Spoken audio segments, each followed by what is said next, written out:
नमस्कार। सावित्रीबाई फुले शिक्षण प्रसारक मंडल संचालित श्रावणलाल मोदी विद्यालय से मैं सह शिक्षिका श्रीमती कड़वे एएस आज कक्षा 9वीं का हिंदी विषय पढ़ाने वाली हूँ। आज के लेक्चर नंबर 12 में हम वरदान मांगूंगा नहीं यह कविता देखेंगे।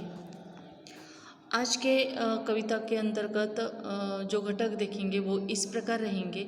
सबसे पहले हम प्रस्तावना देखेंगे, उसके बाद कवि परिचय, उसके बाद कविता का भावार्थ पूर्ण रूप से देखेंगे और कविता के अंतर्गत जो भी कठिन शब्दार्थ आएंगे वो भी देखेंगे। सबसे पहले हम कवि परिचय लेंगे। शिवमंगल सिंह सुमन जी, इनका जन्म 5 अगस्त 1915 में उन्नाव में हुआ। उन्नाव यह उत्तर प्रदेश राज्य में स्थित है।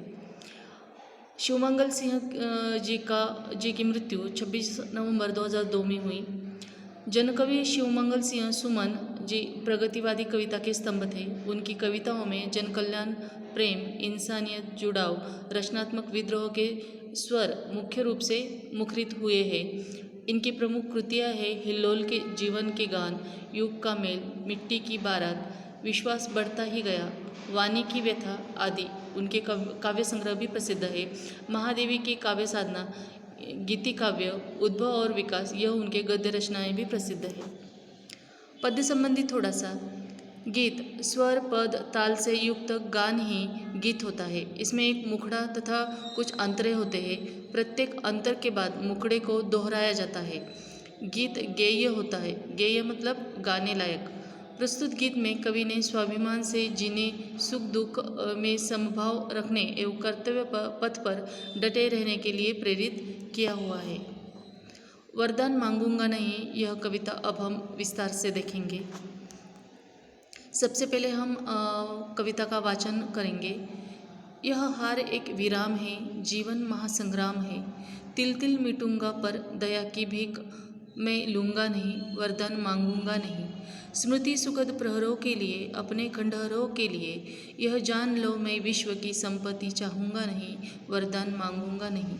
क्या हार में क्या जीत में, किंचित नहीं भयभीत में, संघर्ष पथ पर जो मिले यह भी सही वह भी सही, वरदान मांगूंगा नहीं। लघुता न अब मेरी छुओ, तुम भी महान बने रहो, अपने हृदय की वेदना मैं व्यर्थ त्यागूंगा नहीं, वरदान मांगूंगा नहीं। चाहे हृदय को ताप दो, चाहे मुझे अभिशाप दो, कुछ भी करो कर्तव्य पथ से, किंतु भागूंगा नहीं, वरदान मांगूंगा नहीं। इस प्रकार हमारी यह कविता है। अब हम प्रत्येक पंक्ति का अर्थ विस्तार से देखेंगे। यह हार एक विराम है, जीवन महासंग्राम है। तिल तिल मिटूंगा पर दया की भीख मैं लूँगा नहीं, वरदान मांगूंगा नहीं। कवि यहाँ पर कहना चाहते हैं कि जीवन एक महायुद्ध के समान है। इस युद्ध में हार भी हो सकती है और जीत भी हो सकती है। यह हम पहले तय नहीं कर सकते। यदि जीवन संघर्ष में हार का सामना करना पड़े तो मनुष्य को कभी घबराना नहीं चाहिए। वे कहते हैं कि जीवन में मिली हार सदा के लिए नहीं होती है। यह तो एक विराम की तरह होता है जो क्षण भर के लिए हमें रुकना है और फिर से हमारी आगे की लड़ाई के लिए हमें तैयार होना है।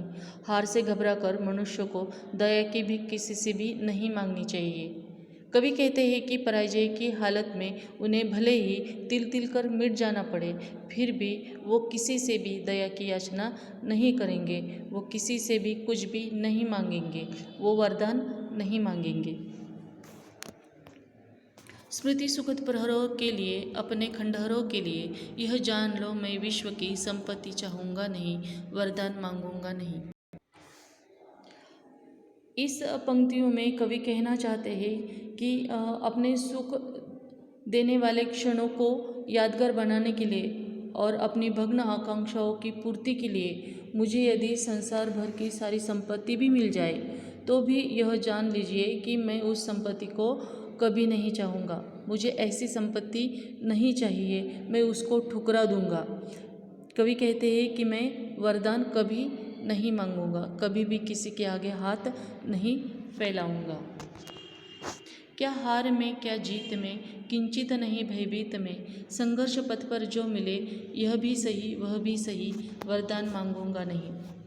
कवि कहते हैं कि हार जीत कोई मायने नहीं रखती है। जीवन जीते वक्त हमें कई सारी कठिनाइयों का सामना करना पड़ता है। हर बार हम हर परीक्षा में सफल तो नहीं हो पाते हैं, हार जीत तो लगी रहती है। कभी कहते हैं कि मुझे हार का सामना करना पड़े या मेरी जीत हो, कुछ भी हो, मुझे इसकी कोई चिंता नहीं है। मैं इससे तनिक भी डरता नहीं, मैं इससे तनिक भी भयभीत नहीं हूँ। संघर्ष करते हुए मुझे अगर हार भी मिल जाए तो मैं उसे बड़े आनंद से, बड़े उत्साह से उसको स्वीकार कर लूँगा। पर मैं किसी की कृपा का आकांक्षी नहीं बनूँगा, मैं किसी से दया की भीख नहीं मांगूँगा, मैं किसी से वरदान नहीं मांगूँगा। लघुता न अब मेरी छो, तुम भी महान बने रहो, अपने हृदय की वेदना मैं व्यर्थ त्यागूंगा नहीं, वरदान मांगूंगा नहीं। कभी कहते हैं कि मैं छोटा हूँ तो इसकी मुझे कोई भी चिंता नहीं है, इसमें मुझे कोई भी कमी नहीं लगती है। हाँ, मेरी लघुता का उपहास मत उड़ाना, कोई खिल्ली मत उड़ाना। तुम अपने आप को महान समझते हो तो समझते रहो, तुम महान हो और महान बने रहो, लेकिन मेरी लघुता को कम आंकना नहीं, मेरी लघुता का उपहास नहीं करना। मुझे पीड़ा हो रही है तो होने दो, मैं अपनी पीड़ा के बदले किसी से कुछ पाने की इच्छा नहीं रखता हूँ, यह संभव नहीं है। अर्थात मुझे यह पीड़ा सहन करना मंजूर है, पर किसी की कृपा पाने में मुझे कोई मंजूरी नहीं है। मैं किसी कृपा नहीं पाना चाहता, किसी के आगे हाथ नहीं फैलाना चाहता, मैं कभी किसी से कोई वरदान नहीं मांग सकता।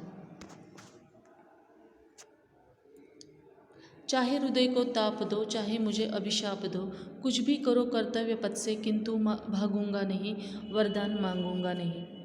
कवि अंतिम पंक्तियों में कहते हैं कि चाहे कोई मुझे कितनी भी पीड़ा दे, कितना भी दुख पहुंचाने की कोशिश करे, कितना ही मेरा दिल दुखाए, मुझ पर दोषारोप करे, मुझे कोई भला बुरा कहे, मेरी खिल्ली उड़ाए, लेकिन मैं अपने निश्चय पर डटा रहूँगा, मैं अपनी मंजिल की ओर चलता रहूँगा। अब मंजिल की तरफ चलते हुए कभी हार भी आ सकती है, कभी जीत भी मिल सकती है, लेकिन हार की वजह से मैं डर कर एक जगह बैठ नहीं जाऊंगा। मैं अपने कर्तव्य पथ से कभी भी डगमगाऊंगा नहीं, कभी भी उससे हटूंगा नहीं, और अपना कर्तव्य पथ पूरा करने के लिए या फिर अपनी मंजिल को प्राप्त करने के लिए मैं किसी का भी सहारा नहीं चाहता, किसी की भी सहारे की ज़रूरत नहीं चाहिए। और इसलिए कवि कहते हैं कि मैं किसी से भी वरदान नहीं मांगना चाहता। इस प्रकार यह कविता थी, वरदान मांगूंगा नहीं। स्वाभिमान को सहेज कर रखना, स्वाभिमान से जीवन जीना और सुख दुख में हमारा कर्तव्य पथ हमें हमेशा याद रखना चाहिए, और हमारी मंजिल की ओर हमें बढ़ते रहना चाहिए। कभी भी निराश होकर बैठना नहीं है, हमेशा चलते रहना है, हमारा काम करते रहना है, यही वरदान मांगूंगा नहीं इस कविता में कवि को कहना है। और वो कहते हैं कि मंजिल को पाते वक्त या ज़िंदगी में हार जीत का सामना करते वक्त हमें कभी भी किसी का मोहताज नहीं होना है। इस प्रकार की यह कविता थी। और कविता के अंतर्गत जो कठिन शब्द थे वो इस प्रकार थे, उनके अर्थ हम देखेंगे। महासंग्राम का मतलब है बड़ा युद्ध, खंडहर का मतलब है भग्नावशेष, और ताप का मतलब है गर्मी, अभिशाप मतलब श्राप, और इसमें एक मुहावरा आया है तिल तिल मिटना, मतलब धीरे धीरे समाप्त होना। इस प्रकार की यह कविता थी। अब लेक्चर नंबर 13 में हम रात का चौकीदार यह पाठ देखेंगे। धन्यवाद।